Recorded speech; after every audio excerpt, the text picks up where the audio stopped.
اگر ہم کسی بات کو اچھا سمجھیں تو دیکھیں سیاست میں بھی لڑائیاں اسی سے ہوتی ہیں، مذہب میں بھی اسی سے ہوتی ہیں۔ اب اندازہ کریں 2 3 4 لوگ بیٹھے ہیں، مختلف سیاسی جماعتوں کے ہیں، آپ دیکھیں تجربہ کر کے، اور ہر کوئی اپنی بات بیان کر رہا ہے۔ اچھا طریقہ کیا ہونا چاہیے؟ ٹھیک ہے، آپ ایک شخص کو صحیح سمجھتے ہیں، بات بیان کر دیں، دلائل بیان کر دیں، میری دلیل یہ ہے، بس آپ کی ذمہ داری پوری ہوگی۔ اب دوسرا اپنی بات بیان کر دے کہ میرے دلائل یہ ہیں، تیسرا اپنی بات بیان کر دے، اور جس کی بات اچھی لگے وہ لوگ مان لیں۔ لیکن یہاں کیا ہوتا ہے کہ نہیں، میری بات مانو، اسی سے ساری لڑائیاں جنم لیتی ہیں، اسی سے فساد پیدا ہوتے ہیں۔ تو یہ بات سمجھنے کی ہے، گھروں کے اندر بھی جو باشعور بچے ہیں، بچے جب بڑے ہو جائیں تو ہمارے ذمے صرف ان کو پہنچانا ہوتا ہے، منوانا نہیں۔ اب وہ بالغ ہیں، اللہ کے ہاں خود ذمہ دار ہیں، تو وہاں بھی بچے اسی سے باغی ہوتے ہیں کہ باپ نے ڈنڈا اٹھا لیا کہ مانو، نہیں، اس کا ایک ٹائم تھا ڈنڈا اٹھانے کا، وہ ٹائم اب گزر گیا، اس وقت ڈنڈا آپ نے نہیں اٹھایا تو بعد میں بھی اٹھانے کی اجازت نہیں ہے۔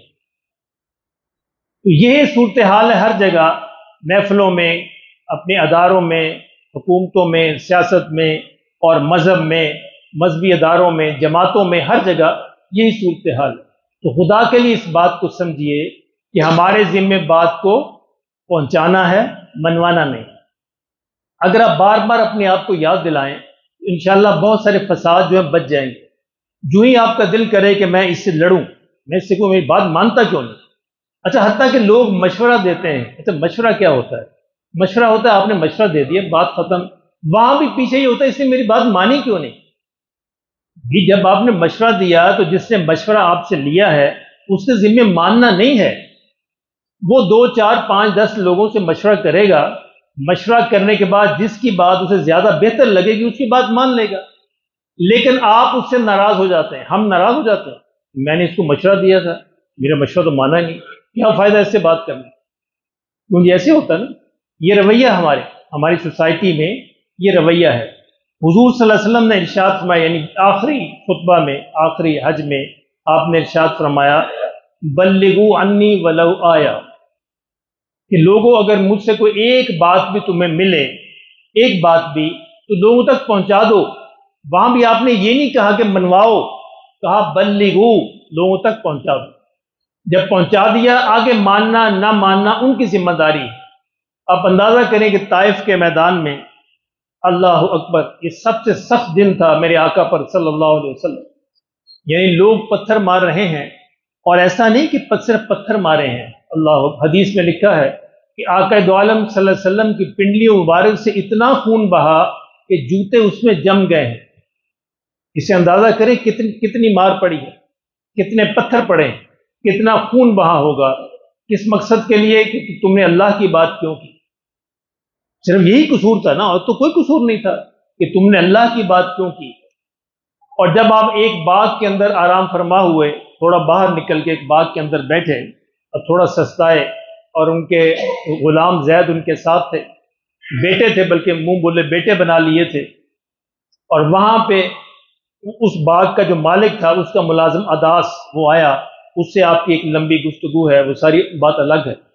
اسی موقع پر پہاڑوں کے فرشتے نازل ہوتے ہیں، اللہ نے پہاڑوں کے فرشتوں کو بھیجا۔ پہاڑوں کے فرشتوں نے آ کر کیا عرض کیا کہ یا رسول اللہ صلی اللہ علیہ وسلم، ہم نے یہ منظر دیکھا، اللہ نے ہمیں بھیجا ہے، اگر آپ ہمیں یہ اجازت دیں تو ہم اس بستی کو 2 پہاڑوں کے درمیان رکھ کر پیس دیں، ختم ہو کر رہ جائے۔ اللہ اکبر۔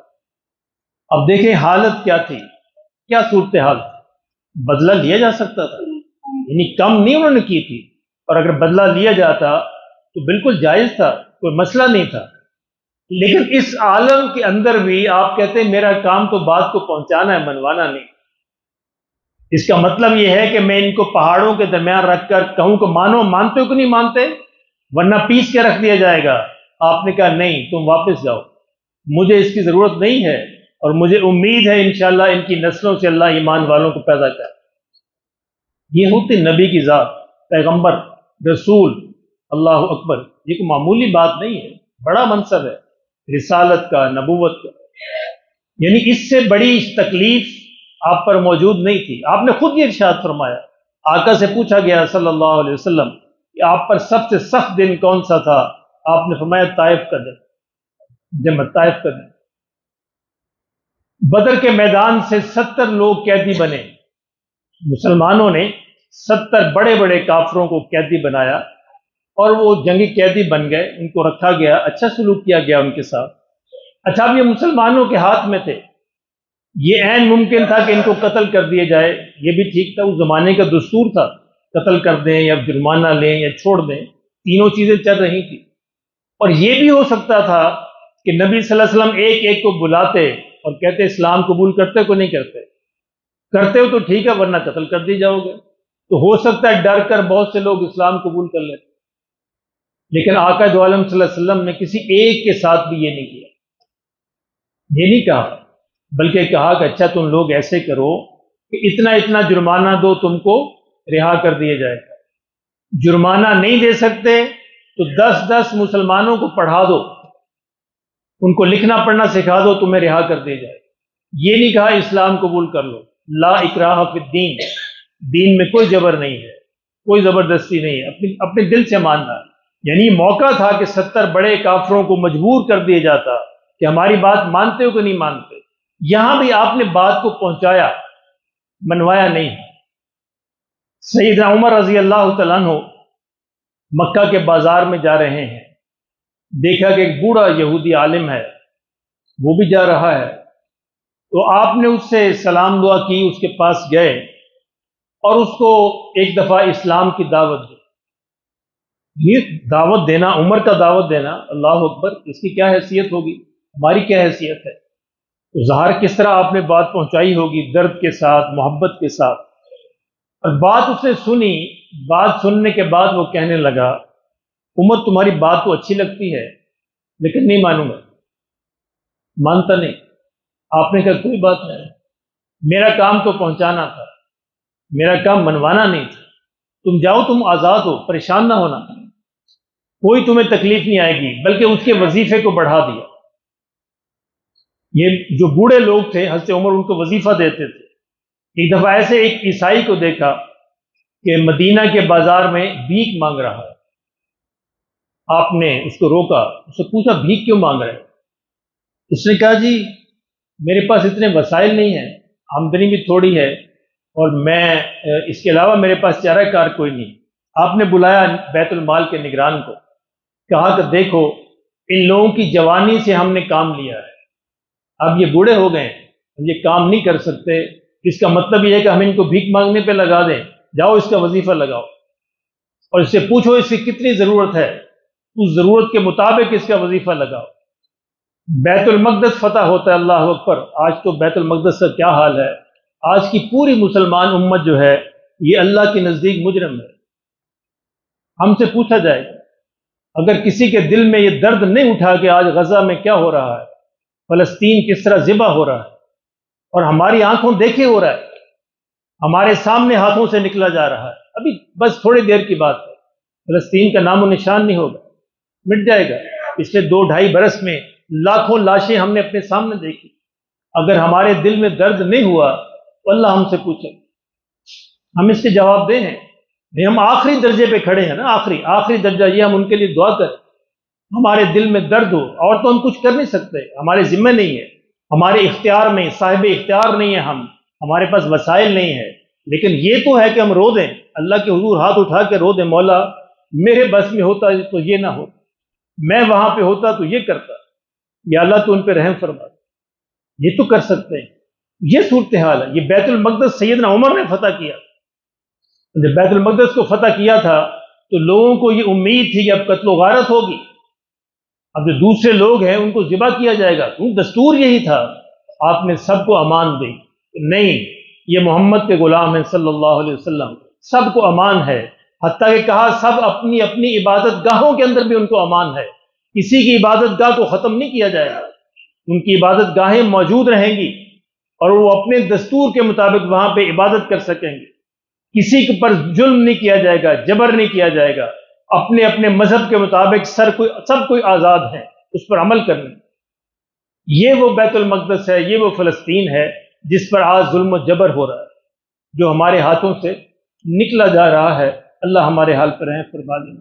تو میرے محترم دوستو، کہنے کا مقصد صرف یہی تھا کہ یہ ایک سبق اگر ہم اپنے گھروں میں سیکھ لیں، باہر سیکھ لیں، اداروں میں سیکھ لیں، پارٹیوں میں سیکھ لیں، جماعتوں میں سیکھ لیں کہ ہمارے ذمے بات کو پہنچانا ہے، منوانا نہیں ہے، تو انشاءاللہ بہت سارا فساد جو ہے وہ ختم ہو جائے گا۔ سنت ادا فرمائیں۔